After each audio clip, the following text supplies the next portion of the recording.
Amém? Paula estava falando aqui, né?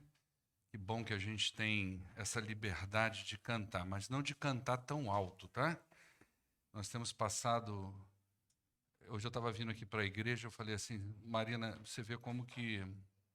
Eu oro muito por essa igreja, oro de madrugada, oro pelas pessoas, pelas famílias, porque eu entendo que essa igreja aqui, ela sofre ataque de todos os lados possíveis, tanto os de dentro mesmo, quanto de fora, não é? Hoje nós temos reclamação da direita, reclamação da esquerda e agora da frente também, tá, irmãos? Em relação a carros parados ali, tem uma senhora que está pegando os crentes aí pelo gogó, né? E uma coisa injustificável, não tem nada a ver com barulho, o seu carro numa vaga convencional. Mas o que que isso vai fazendo para a gente? Quando o povo de Israel chegou no Egito, eles chegaram muito bem, foram muito bem recebidos.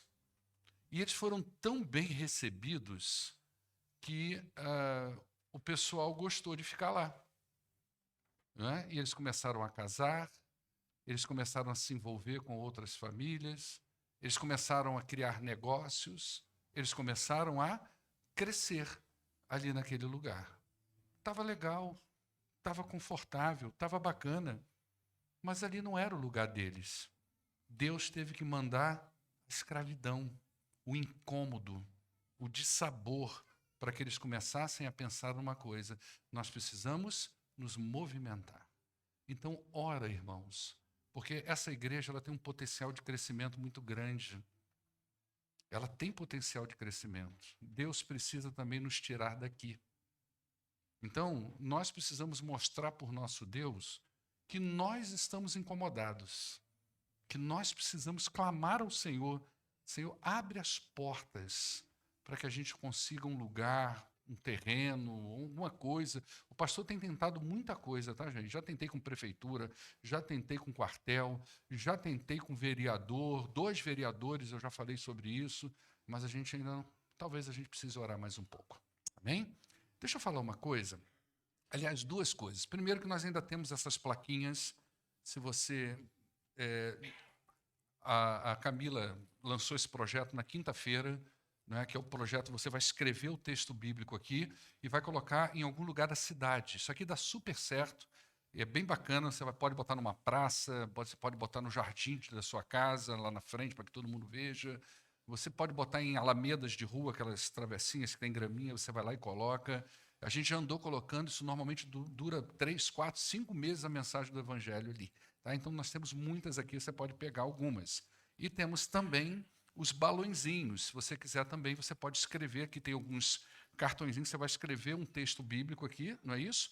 Vai colocar dentro do balãozinho, vai encher e vai escrever por fora: estoura-me. E vai pendurar em qualquer lugar. A pessoa vai lá, o objetivo é que ela estoure, e aqui tem uma mensagem bíblica para ela. A gente já fez bastante disso aí, também dá super certo, é um trabalho do Ministério de Evangelismo. O pessoal de Ministério de Casais pede para avisar que nós temos ainda algumas vagas para a pizzaria, tá? Então, se você tem interesse no dia 12, ir no jantar de casais, vai ser ali indo para Congonhal, pode levar criança, que tem área para criança, você vai procurar Emília ou Wesley e dar o seu nome, porque eles precisam fechar o lugar, tá? Outra coisa que eu queria falar, alguém tem uma revista de EBD aí? Me empresta aqui. Aqui, já está aqui, Tony, obrigado. Gente, presta atenção. Eu estava até conversando com o pastor Sandro, falei: Sandro, o que você está usando na sua igreja? A revista aqui. Né? E eu já ouvi coisas boas e coisas que eu não vou dizer que é ruim. Posso usar uma palavra esquisita, Claré? Mesmo que eu tome uma flechada? Imatura. Umas coisas boas e umas coisas imaturas. Né? Ah, é psicologia. Pelo amor de Deus, gente. Nós temos 52 lições, 10 o autor está dizendo para você assim: que tal se você se conhecesse um pouquinho para ver se onde você está realmente é o lugar adequado para você estar de acordo com o seu traço? de caráter, de personalidade, de temperamento. Coisas que às vezes você não tem oportunidade de ouvir em outro lugar. Mas só porque tem um nome de psicologia, parece que tem gente que está demonizando e nem vem. A imaturidade é tão grande que nem vem na aula de escola bíblica. Quer dizer, sabe aquele comportamento que nossos filhos pequenos têm assim? Quando você põe uma comida boa na mesa, ele senta para comer. Se você não põe uma comida que ele gosta, ele foge. Quer dizer, eu só estou com o povo de Deus quando me agrada. Quando a comida é boa para mim. Quando ela não é, quando for boa eu volto. Quando for ruim, eu saio de novo. Quer dizer, a gente não pode contar com você. Né? Isso não é por aí, tá? Vai entrar agora, e eu expliquei no início, gente, é só... E tem gente que está amando isso. Tem gente que está amando esse negócio. Eu já vi gente ensinando para a família, levando as pessoas a pensar um pouco sobre si, se conhecendo. Agora vai entrar nos dons espirituais. Então, nada a ver, né, gente? Por favor. Acho que a gente já ultrapassou essa fase. Abre a sua Bíblia aí, em Efésios, capítulo de número 6.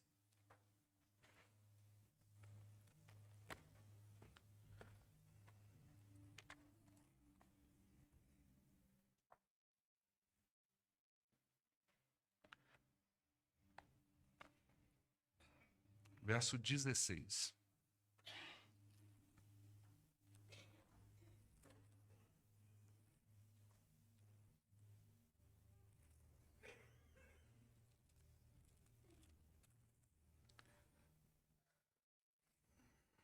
Hoje à noite nós vamos iniciar a nossa campanha de missões estaduais. E aí eu quero falar outra coisa para você. Presta atenção, que eu já falei aqui uma vez, tá? Eu estou falando de um jeito esquisito hoje, né? Porque não sei, eu entrei no clima, já era. Estou de gravata. Ô, gente, tem crente aí que parece garrucha de um tiro só. É um culto por semana. Espera aí. Pelo amor de Deus. Jesus fez muito mais pela gente. Vem de manhã, não vem de noite, não vem quinta-feira. Né? Aí quando tal, nossa, peraí, gente, tudo bem, você não é obrigado a vir em todos os cultos da igreja, não é isso, não é sobre isso. Mas você criar isso como uma regra para você é muita coisa. Nós estamos aqui pelejando, nós estamos aqui juntos. Né? Então, hoje nós vamos abrir campanha de missões estaduais. Se anima, vem, conversa, eu sei que está frio, compra essa camisa aqui que eu boto segunda pele aqui, ó, tá vendo? Ó? Bota essa segunda pele aí debaixo do seu corpo aí que vai aquecer o negócio. E vamos trabalhar junto. Nós precisamos crescer. A gente não pode retroceder.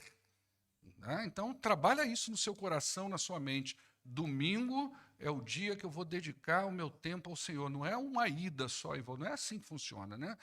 Tem vezes que é assim que funciona. Você veio de noite, só veio de acontecer alguma coisa. Agora, você botar isso como uma regra, garrucha de um tiro só, nem Satanás se assusta com essa arma. Efésios capítulo 6, versos 16 a 18.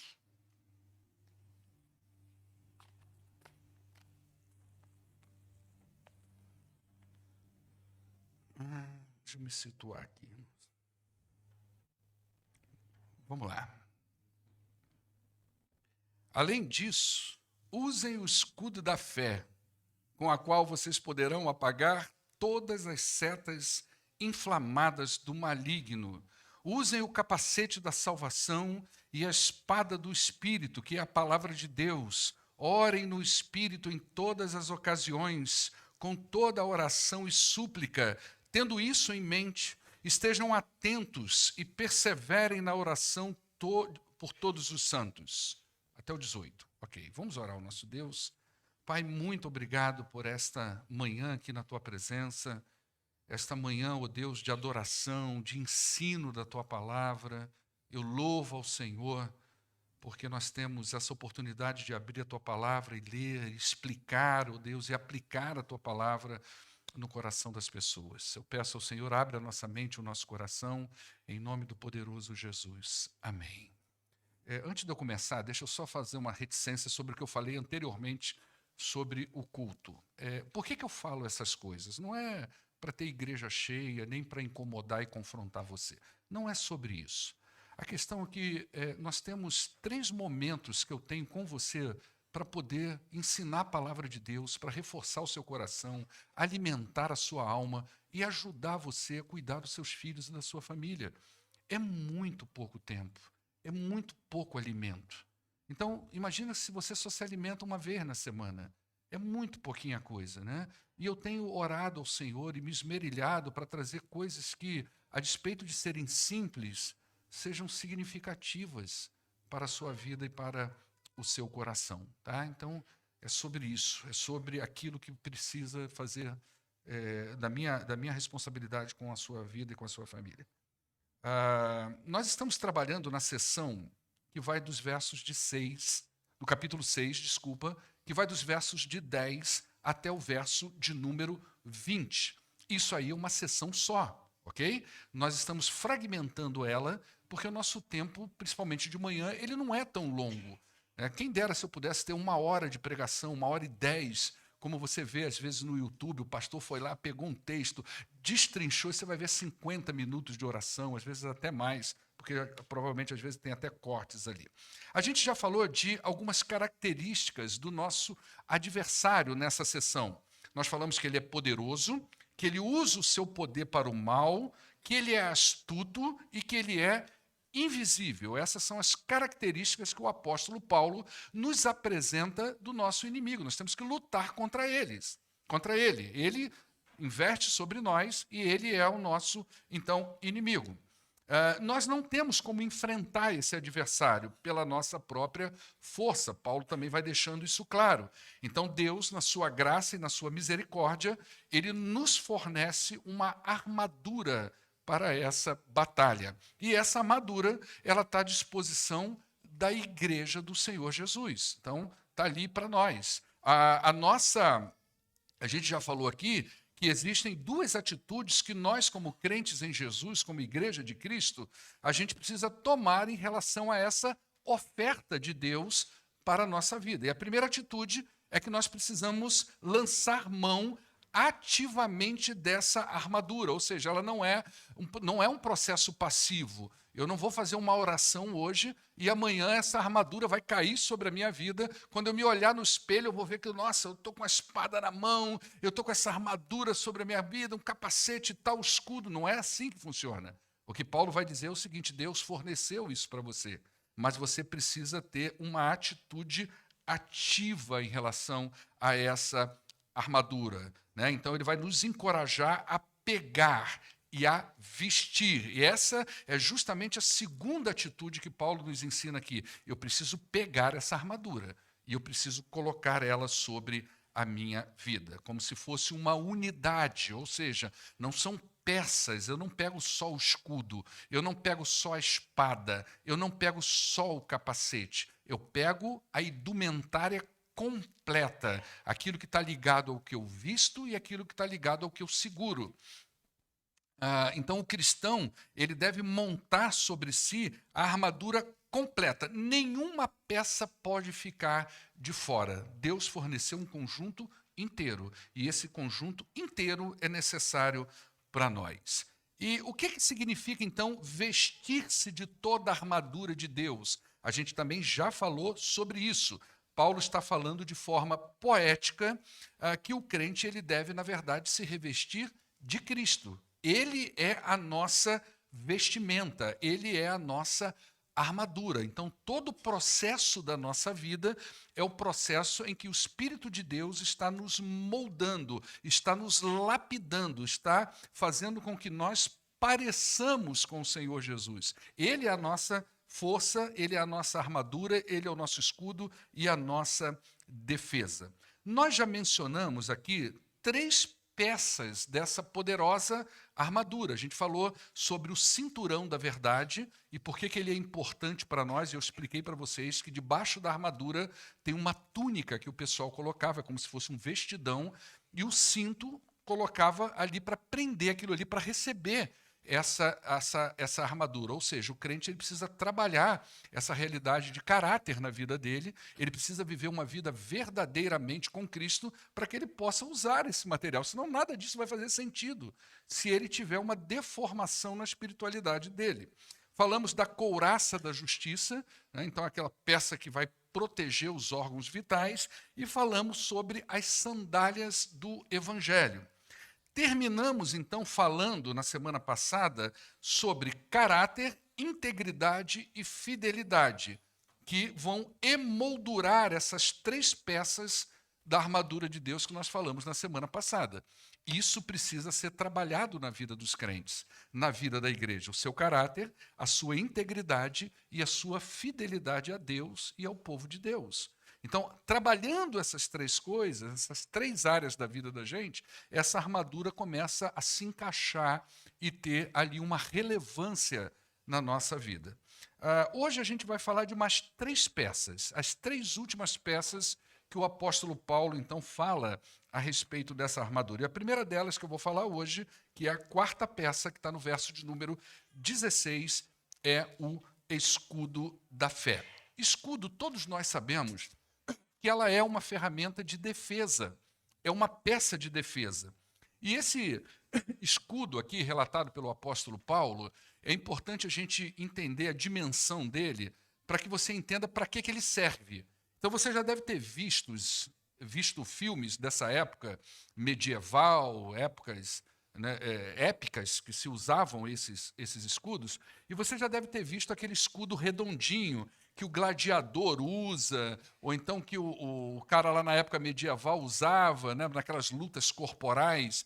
Não é sobre esse escudo que o apóstolo Paulo está falando, que a gente costuma ver nesses filmes antigos. Aquele escudo redondinho que o cara coloca aqui e vai lutar com o outro e se defender naquela luta. Não é esse escudo que Paulo está usando aqui, ok? Embora esse escudo também seja uma arma de defesa. Esse escudo que Paulo está tratando aqui é aqueles escudão. Eu não sei se você já viu, ele é mais ou menos do tamanho desse púlpito aqui, ó.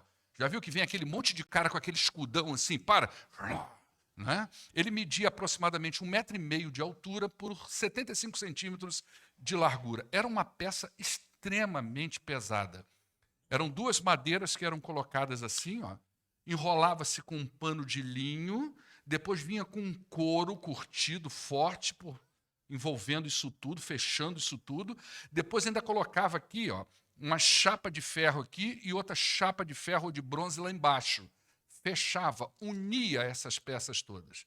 Então era um instrumento pesado. Dizem alguns autores que era usado também, ali no momento final da batalha, até como uma maca para carregar as pessoas que estavam feridas. Então devia ser uma peça muito pesada, né? E era um escudo que cobria, obrigado, querido, o corpo inteiro do soldado.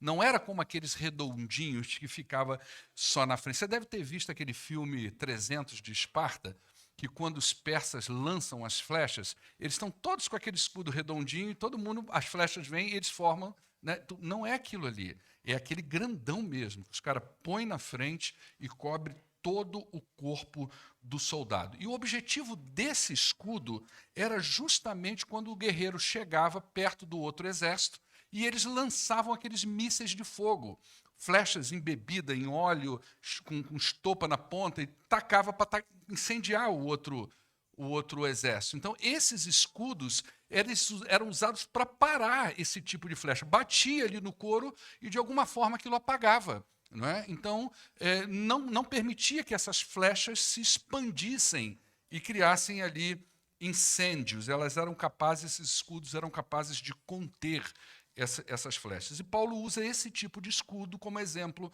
para nós. Ele diz que esse escudo é o escudo da fé, e ele diz que esse escudo da fé é capaz de apagar as flechas inflamadas do maligno. Não é? Então, a pergunta que a gente precisa fazer aqui é a seguinte: quais são esses dardos inflamados do maligno e qual é o escudo que os crentes usam para apagar isso que o diabo joga contra eles? Essa é a ideia.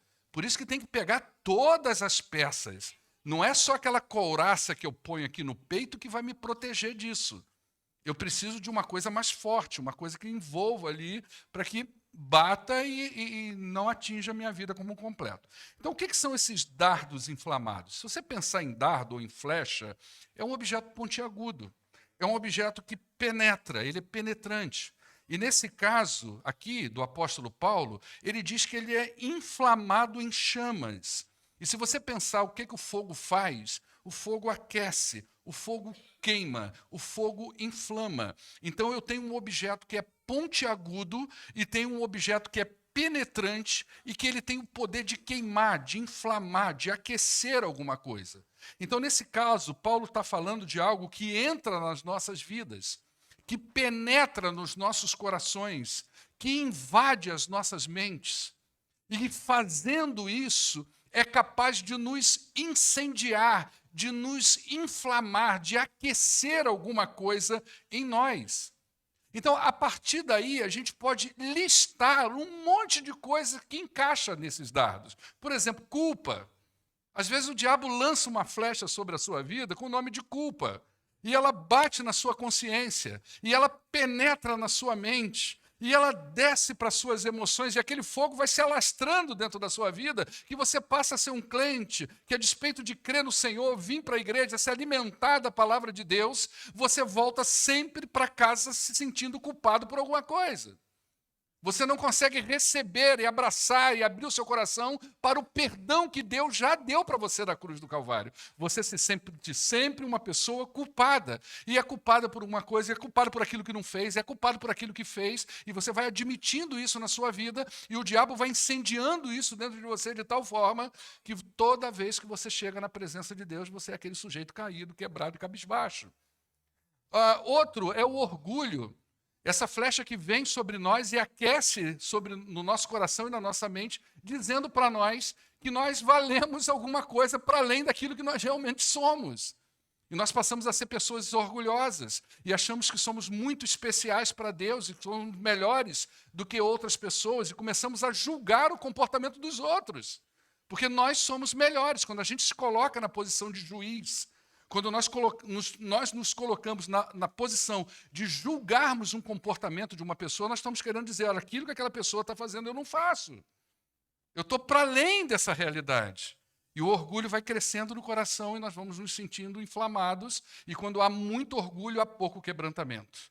Quando há muito orgulho, quando há muita soberba, há pouco reconhecimento de pecado. Pecados da mente. Às vezes o pecado não se tornou prático, mas ele está na cabeça. E é onde tudo começa. É na mente. É a concupiscência do pecado, o desejo que começa a surgir. Então, às vezes, ainda não houve a consumação daquele fato, mas aquela flecha pontiaguda está ali, e aquilo vai queimando dentro de você e vai se alastrando dentro de você, e isso não aconteceu, o pecado não aconteceu porque ainda não teve a oportunidade. Mas o dia que tiver, aquilo já está incendiando dentro da sua vida. Desejos da carne, dúvidas a respeito de Deus. Todas essas coisas são flechas que Satanás vai jogando na vida da gente. Então a gente começa a questionar, será que Deus está... Lembra de Gideão, quinta-feira, quem tem vindo? Gente, tem sido ensinos simples, mas pontiagudos. Não é? Simples, mas pontiagudos, que entra no coração, que penetra na alma. Então Gideão tem todas aquelas dúvidas a respeito de Deus. É lãzinho para o sereno pegar, é chãozinho seco. E onde que está Deus? Senhor, se o Senhor vai levantar um libertador, por que está acontecendo isso tudo com a gente? Por que os midianitas estão aqui na porta? E Deus está dizendo para eles, é porque vocês não ouviram a minha palavra. É porque eu libertei vocês do Egito, eu tirei vocês da terra da escravidão, eu libertei vocês do pecado, eu enviei Jesus Cristo na cruz, eu salvei você do lamaçal do pecado, mas as minhas palavras não direcionam a sua vida. Dúvidas a respeito de Deus, insegurança espiritual, desobediência, rebeldias, tudo isso são flechas que penetram e que incendeiam a vida das pessoas. Imaginem o tanto de flechas que são atiradas cotidianamente sobre a vida de um crente. E muitos crentes, nessa hora, sucumbem e são queimados pela depressão, pela ansiedade, pelos pecados ocultos e tantas outras coisas devido a essas flechas que vêm. E Satanás mandando. E como é que a gente, então, pode se defender dessas flechas? abraçando em todo o tempo, essa é a fala de Paulo no verso de número 16, que o Helder vai colocar aí para mim. O verso de número 16 diz assim: além disso, ou seja, além de tudo que eu já falei, de todas as peças que eu já falei até agora, vocês devem usar. Essa palavra usar no original é a ideia de você abraçar. Eu preciso abraçar esse escudo. Eu preciso realmente botar ele na minha frente. Então a ideia aqui é que nós precisamos abraçar esse escudo o tempo todo, o escudo da fé. E fé aqui, presta atenção, não é um corpo de doutrinas cristãs. Não é sobre isso que Paulo está falando. Fé aqui, além disso, é mais do que isso, mas é aquela confiança de que Deus é o nosso escudo, que nós estamos seguros em Cristo Jesus. É a fé em prática. Lá em Provérbios capítulo 30, verso de número 5, o sábio fala justamente isso sobre Deus. Ele vai dizer assim: cada palavra de Deus é comprovadamente pura, e ele é um escudo para aqueles que nele confiam. Presta atenção, deixa eu falar uma coisa para você muito séria. Quanta coisa você leu de Bíblia na sua vida já? Quantos livros você já leu? Quantas mensagens bíblicas você já ouviu em várias igrejas, oriunda de vários pastores ou pregadores? A pergunta é: você confia nessas coisas? Você acredita mesmo nisso a ponto de descansar no Senhor? Você confia em cada palavra que ele... Quando a Bíblia diz: o Senhor é o meu pastor e nada me faltará, isso é o quê? Isso é uma palavra de positivismo para você? Ou você confia mesmo nesse negócio, como o rei Davi confiou? Essa é a questão que está em jogo aqui. Não são só as coisas que eu leio, não são só as crenças que eu admito para a minha vida, mas é o tanto de segurança e de confiabilidade que eu tenho nesse Deus que todo domingo eu escuto coisas sobre ele. O escudo da fé é a confiança de que o crente está seguro no seu Deus. Nada pode atingir ele. As notícias ruins vêm, as flechas vêm, a culpa vem, o pecado vem, e nós nos mantemos seguros no nosso Deus. É a confiança na obra redentora de Cristo e nas promessas referentes a esse Jesus e a obra dele. Isso é tremendo para nós. O quanto realmente nós confiamos naquilo que Cristo fez. E se Cristo entrou na sala do trono, e se Cristo pelo seu sangue nos salvou, e se Cristo pelo seu sangue nos mantém seguro nas mãos dele, é nisso que nós temos que nos agarrar como crentes. Esse é o nosso escudo da fé. É a confiabilidade que eu sou salvo em Cristo Jesus e que eu posso dizer para as pessoas: eu sou salvo em Cristo Jesus. E que eu posso levantar a minha cabeça todas as manhãs e dizer para Satanás e para todos que querem ouvir: eu sou salvo em Cristo Jesus. Isso dá alegria de servir ao Senhor. Isso dá prazer de servir ao Senhor. Isso dá certeza para a gente que nós vamos ir para o nosso trabalho, nós vamos para os nossos encontros familiares, nós vamos até para a igreja e um monte de flechas serão atiradas contra nós. Tchau, tchau, tchau, tchau. Mas nós estamos seguros em Cristo Jesus. Esse é o nosso escudo da fé. Em tempos difíceis, é em Cristo que nós buscamos o nosso refúgio. Imagina isso.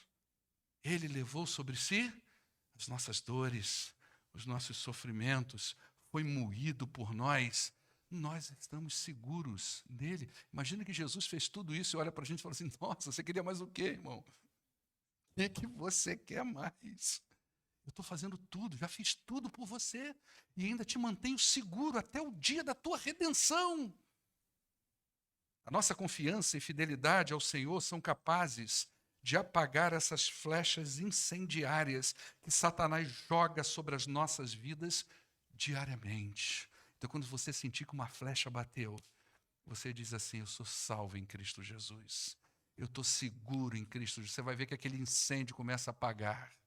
aquele sentimento de culpa, de ausência de perdão, de amor, de sentimentos de abandono, sentimentos de desamor, de desprazer, essas coisas vão apagando quando nós enchemos a nossa vida com essa verdade, que é a garantia de que Cristo nos salvou. Isso basta para nós, não é? Então, a nossa confiança no Senhor apaga essas flechas. O escudo da fé é uma peça indispensável na nossa armadura espiritual. Por isso que Paulo diz, além disso, você já está seguro. Você já tem a couraça da justiça, você já tem o cinturão da verdade, não é? Você já está calçado com os pés do evangelho. Tudo para que você diga assim, eu já estou seguro. Paulo vai dizer, não faz isso não. Não confie em você. Pega o escudo da fé. Pega a confiança em Cristo, coloca na sua frente que vai dar certo. Quinta peça, o capacete da salvação, está aí no verso de número 17. Na sequência nós temos então o capacete da salvação. E esse capacete era praticamente a penúltima peça que era entregue à pessoa. Eu penso que Paulo, e eu concordo com aqueles que dizem isso, que Paulo está narrando justamente o processo de como que essas peças eram entregues para a pessoa, como é que ela lidava com essas peças. Tá? Então, cada parte, cinturão, couraça, sandália, era nessa lógica que as coisas iam sendo colocadas. E você já deve ter visto em filme que quando o cara já está com toda a armadura, está tudo prontinho, o escudo está ali do lado dele, vem um camarada com o capacete e dá para ele. Coloca o capacete na cabeça. E, por último, ele vai lá e mete a mão na espada, que é a última peça. Né? Então, esse capacete era a penúltima peça, era uma peça feita de bronze ou de ferro, e o objetivo dela era proteger essa parte mais vital que nós temos, que é a nossa cabeça. Essa é a peça que precisava proteger isso. Devia ser uma coisa incômoda, pesada. Não é? Em Tessalonicenses, capítulo 5, verso 8, Paulo dá uma outra fala sobre esse capacete. Ele acrescenta alguma coisa nele. Né? Então ele diz assim, usem o capacete da salvação. Não, esse é Efésios. Coloca lá em 1 Tessalonicenses 5:8. Olha o que Paulo vai falar aí sobre o capacete da salvação. Tá? Nós, porém, somos do dia, sejamos sóbrios, vestindo a couraça da fé e do amor. E o capacete do quê? Da esperança da salvação. Ele acrescentou mais uma palavrinha aí. Ele chama esse capacete de esperança da salvação. E essa esperança em Tessalonicenses não é uma esperança incerta. Já viu aquela coisa assim? Eu tenho a esperança que o meu time vai ganhar. Com o Flamengo se aplica, né? Eu tenho a esperança que o Botafogo do meu filho, que ontem perdeu, vai ser campeão do Brasileirão. Estou torcendo pelo Botafogo, você não tem ideia, gente. Né? Sabe essa esperança incerta? Não é essa esperança que Paulo está falando. Paulo está falando de uma esperança certa. Nós temos essa esperança, ela faz parte da nossa fé, ela faz parte das certezas do cristianismo. Então, essa esperança não é incerta, mas é a esperança de algo que já se tem. Então, você pensa assim, nossa, eu tenho tanta esperança que chega o dia daquela viagem. Você já pagou tudo, está tudo certo, humanamente falando, né? Está tudo certo. E você tem a esperança que chega o final de semana que você vai descansar, você vai viajar com a sua família. É desse tipo de esperança que Paulo está falando, uma esperança que é certa, não é? Então, em Tessalonicenses, parece que Paulo está falando da esperança da vinda de Cristo, como uma coisa certa. Não é? E diante de um mundo tenebroso, o cristão então se mantém de pé e firme na confiança de que o seu Senhor voltará e que quando isso acontecer, ele, por ser salvo, não será destinado à ira de Deus. Parece que é isso que Paulo está falando em 1 Tessalonicenses capítulo 5. Não é? A certeza de que Cristo vai voltar. E o sujeito tem aquela esperança bem definida no seu coração que quando isso acontecer, e vai acontecer, o crente não será pego desprevenido, ele não será destinado à ira. Então, provavelmente, o capacete da salvação, ele diz da nossa plena confiança de que nós fomos alcançados pela graça de Deus e permaneceremos nela sustentados pelo poder de Deus. Ou seja, na volta do Senhor, nós não seremos pegos desprevenidamente. Nós não seremos como aquelas 5 virgens, aquelas 5 moças que não levaram óleo, né? As imprudentes que acabaram dormindo lá porque a festa estava demorando muito e depois voltaram e começaram a bater na porta: Senhor, Senhor, né, nós estamos aqui, eu não conheço vocês, aquela coisa toda. Nós seremos como as prudentes que estão sempre preparadas para a volta do Senhor. Nós não seremos como aquele servo insensato que começou a trabalhar e maltratar as outras pessoas como se o seu senhor nunca voltasse. Pelo contrário, nós seremos o servo prudente, aquele que está sempre pronto, sempre preparado, porque o seu senhor pode voltar a qualquer momento e eles estão seguros no seu senhor e na esperança dessa volta, não é? Então não há defesa maior do que essa. Satanás, ele tem atacado a mente de muitos crentes com dúvidas e incertezas sobre a sua confiança em Cristo ou até mesmo sobre a suficiência de Cristo na sua vida. E aí começam-se perguntas e dúvidas a respeito de Jesus e a certeza da salvação nos fortalece para nós enfrentarmos o dia a dia, principalmente em tempos de incertezas e de lutas. Gente, presta atenção como que esse capacete, ou melhor, essa armadura toda, né? Foi necessária nos dias da Covid. Lembra disso? Como muitos crentes se perguntavam, e agora? Como isso é importante em tempos de incertezas políticas, onde os crentes começavam a se perguntar, e agora? E agora está tudo na mão do Senhor. E agora o governante é o Senhor. E a igreja não tem que ter medo de nada. Nós temos que ter a certeza das coisas que nos pertencem. Uma delas é, se você é salvo, seguro você está em Cristo Jesus.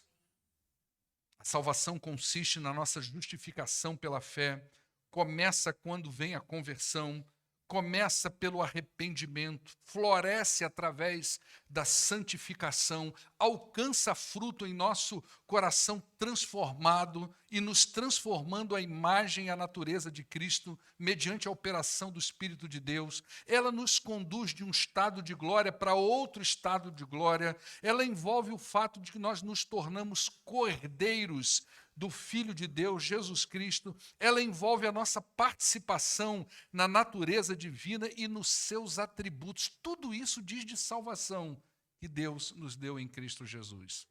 E é a certeza da salvação que nos capacita para a gente levantar todas as manhãs com alegria, mesmo que tudo pareça difícil.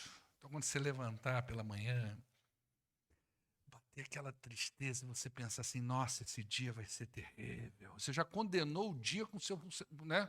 A gente faz, já fez previsões negativas, já condenou o dia inteiro. Mas quando você acordar com aquele sentimento no coração, você não quer levantar da cama, o olho está todo cheio de remédio, você não quer, você pensa na luta do dia, você pensa assim, gente, eu sou salvo em Cristo Jesus. Nossa, o meu Senhor vive e reina. Você vai ver que essas setas vão começar a apagar na sua vida e sua mente vai ficar protegida. Por último, verso 17, nós temos aí a espada do Espírito, né? A última peça da armadura de Deus é a espada. Ela é uma peça de ataque e de defesa. E a única tão claramente definida com essa dupla finalidade aqui, né? Paulo usa uma palavra grega que se refere, presta atenção, lembra do escudo? O escudo, eu falei para vocês, não é pequeno, ele é grande. O cara fica... Mas quando ele vai falar da espada, ele não usa a espada grande, ele usa uma pequena. Essa palavra que Paulo usa aqui, às vezes é destinada para falar de faca grande.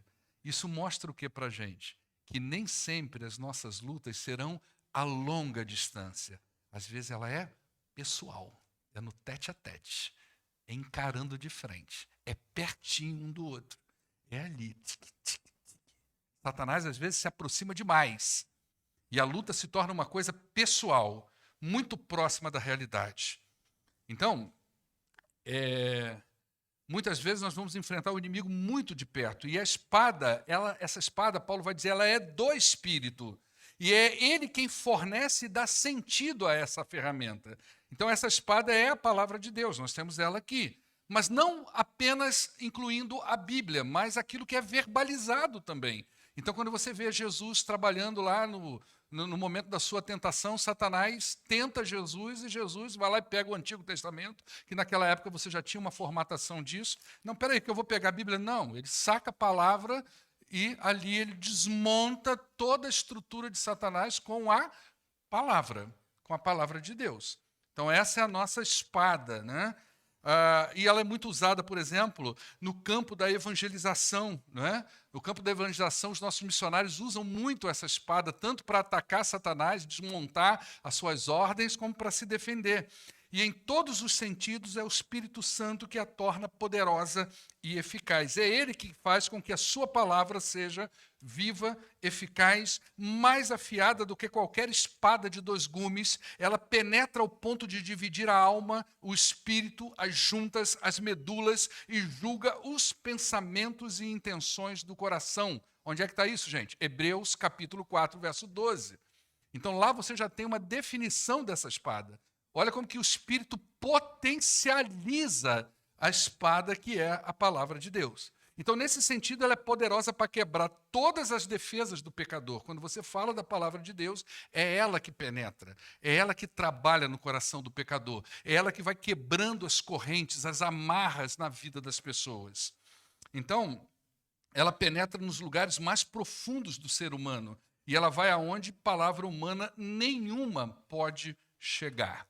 E ela também é uma arma de defesa, porque foi a palavra de Deus, por exemplo, que Jesus usou para se defender de Satanás aí na tentação. Então ela nos protege, nos fortifica, nos torna aptos a resistir aos ataques de Satanás contra a nossa crença, contra a nossa fé. Aí sim, nossa fé, nossas doutrinas, nossas crenças, elas são atacadas constantemente na escola, no trabalho, na televisão. Não é isso que estão fazendo com a gente o tempo todo? Desconstruindo a palavra de Deus? E como é que a gente se defende ou como é que a gente ataca? Sempre usando a palavra de Deus. Ela também nos protege contra o pecado, porque nela nós aprendemos a mortificar a carne. Presta atenção nisso. Não adianta você pegar essa armadura sem trabalhar aquelas 3 primeiras peças. Eu vou pegar essa armadura de Deus, a fé, mas você continua no pecado. Você continua com a vida toda torta diante de Deus. Não há ajuste, não há santificação, não há pureza no coração. Essas armaduras não vão servir na sua totalidade. Você precisa colocar o cinturão da verdade. Você precisa colocar a couraça da justiça, para que todas as coisas façam sentido. Então, para a gente ir finalizando, observe como que é importante o crente conhecer a palavra de Deus. A espada do Espírito é a palavra. O crente precisa conhecer a palavra de Deus. Isso é uma coisa que a gente está vendo em Juízes, gente. Juízes é interessante porque está mostrando isso para a gente. O povo pecou porque não ouviu a palavra de Deus. Isso era um problema no povo de Israel. E o povo de Deus precisa aprender a ouvir a palavra de Deus. Por isso que Deus, antes de mandar o libertador, lá em Juízes, capítulo 6, quando Gideão e o povo clamou, Deus mandou primeiro quem? Um profeta. Vai lá e diz para eles sobre o pecado. Vai lá e diz para eles o que precisa ser mexido. Depois eu mando o libertador. E o libertador era quem, gente? Era quem estava orando. Ou seja, você é a resposta da sua oração. Você é a resposta do avivamento da sua igreja. Tem noção disso? Você é a resposta da santificação da sua igreja. Você é a resposta da salvação até da sua família. Então a gente ora para que alguém faça no nosso lugar, quando na verdade Deus está levantando a gente para fazer no lugar onde Ele nos plantou. Né? Conclusão. São 6 peças da armadura de Deus. Cinturão da verdade, couraça da justiça, sandálias do evangelho, escudo da fé, capacete da salvação e espada do Espírito. 6 peças que Deus coloca à nossa disposição. A pergunta é: qual será a nossa resposta a isso? Imagina que você está com um monte de criança num jardim de infância e elas estão lá sentadas e aqui e ali, de repente você pega uns brinquedos e coloca e fica de longe esperando qual vai ser a resposta deles. Eles pegarão isso? Como vai ser isso? E o que o apóstolo Paulo ensina para a gente é: você precisa tomar posse dessa armadura. É ativo. Sai daqui hoje, entra no teu quarto e ora ao Senhor. Senhor, eu preciso dessa armadura completa. E ali, em quebrantamento, em oração, você já começa a estender as suas mãos espirituais e tomar posse. Depois, a segunda atitude é: eu vou vestir isso. Ou seja, eu vou usar todos os dias. Lembra que eu falei para vocês? Lá no céu, você vai ter roupas novas. Mas aqui na terra, a roupa do crente é essa armadura aí, pesada, mas poderosa. Então chega lá e fala: Senhor, eu peguei, mas agora eu quero vestir. Eu quero todos os dias usar o cinturão da verdade, a couraça da justiça, as sandálias do evangelho.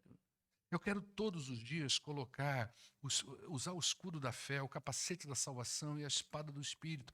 Essa roupagem vai estar sobre a minha vida agora, todo dia, em todos os momentos.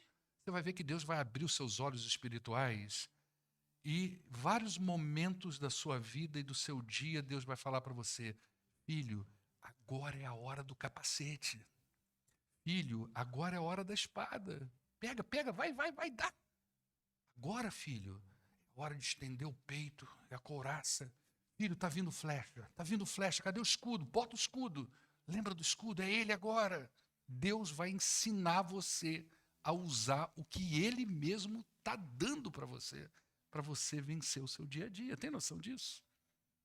Então, eu preciso tomar posse, eu preciso vestir e eu preciso usar aquela indumentária. Não basta apenas eu sair na rua igual um gladiador, né? Mas não luto com ninguém. Não é isso. Você precisa usar essas peças. E você vai ver como isso vai fazer sentido para a sua vida. Aí você pergunta: pastor Paulo, como é que você sabe que vai fazer sentido? Sabe por que eu sei? Porque está na Bíblia. E se não tivesse aqui, se está aqui, é para alguma coisa. Por que Paulo ia colocar isso aqui, meu Deus? Ele vem falando de tanta coisa boa. Por que no finalzinho ele me saca um negócio desse? Porque está aqui é para ser usado. Está aqui é para fazer sentido sobre a sua vida. Amém? Vamos convidar aqui os nossos irmãos que vão nos ajudar na ceia.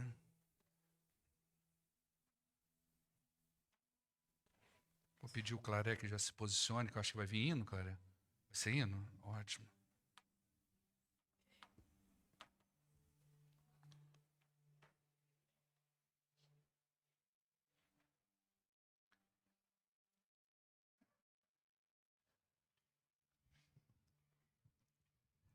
Eu tenho orado muito por essa igreja. Orado muito pela igreja, pelas famílias. E isso é uma coisa que a gente até falou aqui, de como que o Espírito, na minha aula ali embaixo, como é que o Espírito Santo, né, ele interliga as coisas. E esses estudos não estão caindo sobre nós à toa, não, tá, irmãos? O pastor não está tirando isso de trás da orelha. Essas coisas vêm para nós debaixo de oração, de responsabilidade, de entendimento. O pastor olha a igreja de um jeito diferente do que as ovelhas olham. O olhar do pastor, ele é meio que raio-x. Tem outras nuances que o pastor vai pegando na vida de uma igreja. E os textos vêm, os livros vêm orientados pelo Senhor. Eu creio infinitamente nisso. Que nada vem em vão. Né? Então, toma posse dessas palavras de Efésios. Semana que vem acho que a gente deve finalizar ela. Toma posse disso. E se hoje Deus está falando, veste a armadura, veste. Porque a partir do momento que cada crente colocar essa roupa ativamente, passivamente e confiadamente usar essas roupas, nós podemos estar no caminho de uma mudança de realidade entre nós. mudança de realidade. É Deus libertando a sua igreja. É Deus quebrando as correntes da sua igreja. É Deus trabalhando a mente da sua igreja. É Deus projetando a sua igreja para uma outra realidade. Amém? Vamos servir a ceia. Você que vai participar, fica de pé, por favor. Podem participar desse momento todos aqueles que são biblicamente batizados, estão em plena comunhão com uma igreja evangélica, bíblica. Você faz parte dessa igreja, você é membro dessa igreja, você é convidado a participar dessa ceia. Aqueles que ainda não estão nesses critérios, não se sintam excluídos ou tristes, pelo contrário, Deus está na expectativa de que no momento certo você faça parte dessa mesa que o Senhor reservou para você. À medida que você for recebendo esses elementos, você senta, tá? Para que o pessoal tenha visão de que você recebeu. A Deus demos glória com grande fervor, seu Filho bendito por nós todos deu. A graça concede ao mais vil pecador, abrindo-lhe a porta de entrada do céu. Exultai, exultai, vinde todos louvar a Jesus Salvador, a Jesus Redentor. A Deus demos glória, porquanto do céu seu Filho bendito por nós todos deu. Ó graça real, foi assim que Jesus, morrendo seu sangue por nós derramou, herança nos céus com os santos em luz, comprou-nos Jesus, pois o preço pagou. Exultai, exultai, vinde todos louvar a Jesus Salvador, a Jesus Redentor. A Deus demos glória, porquanto do céu seu Filho bendito por nós todos deu. A crer nos convida tal prova de amor, nos merecimentos do Filho de Deus.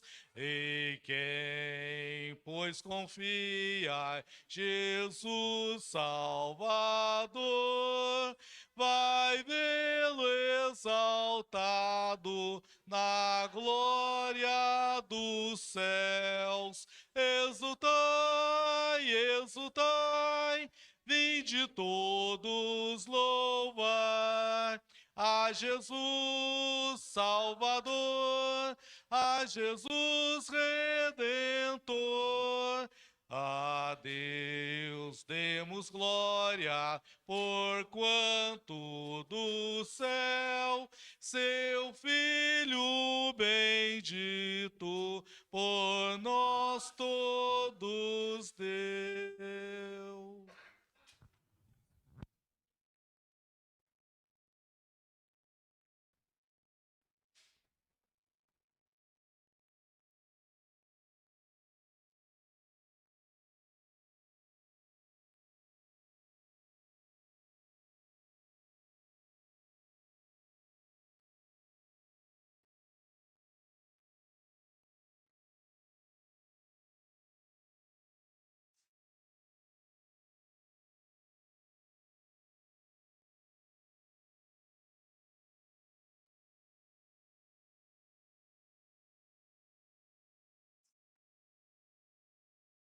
Queridos, vou aqui por causa da câmera, tá?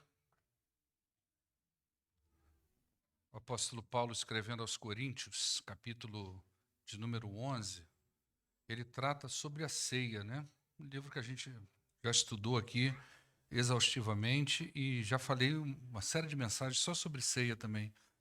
Mas a partir do verso 23 ele diz assim: pois eu recebi do Senhor o que também lhes entreguei, que o Senhor Jesus, na noite em que foi traído, ele tomou o pão e, tendo dado graças, partiu e disse: isto é o meu corpo, que é dado em favor de vocês. Façam isso em memória de mim. Comamos todos. Depois, no verso 25, ele diz: da mesma forma, depois da ceia, ele tomou o cálice e disse: este cálice é a nova aliança no meu corpo, no meu sangue, desculpa. Façam isso sempre que o beberem em memória de mim, porque sempre que vocês comerem deste pão e beberem deste cálice, vocês anunciam a morte do Senhor até que ele venha. Bebamos todos. Vamos ficar de pé.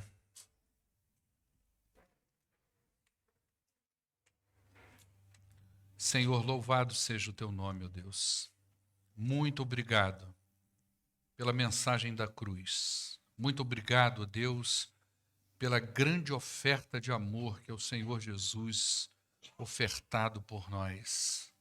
E eu agradeço também, ó Deus, não só por isso, mas porque durante a nossa vida aqui, o Senhor nos dá tudo que nós precisamos para enfrentarmos as nossas batalhas e permanecermos de pé.